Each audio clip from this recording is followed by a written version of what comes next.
All right, here we are with a great product that I'm going to be using to do my embroidery. You've seen the So Fine before.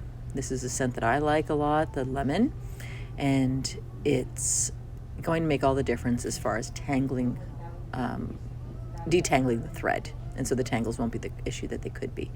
So I'm just going to treat that, love my thread a little.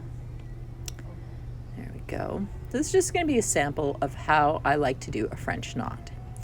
So I have a simple twist knot at the end of my thread. So I pulled my thread through, and now I'm going to wrap the thread around the needle 2 times and then hold it close against the felt, and then just a smidge over from where I came up, my needle is going down. I'm going to hold the knot snug around my needle and pass the needle through, and that's going to form a knot. And there you are with your French knot. Sometimes the problem I used to have was when I would come through again, I would lose the knot and it would just pass through. So the trick that I found helps for me is to go snug around the needle. So here I'm going to flip around the needle twice is, I think, fine. If I wanted to do a larger knot, then you could go around 2 to 3 times and just increase how many times you loop around your needle.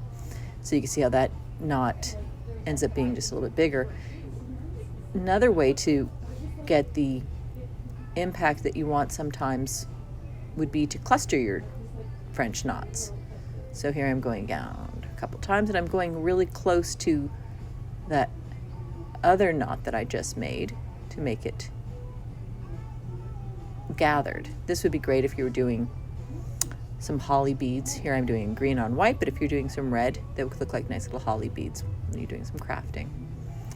So I'm going to be doing 3 French knots all clustered together here.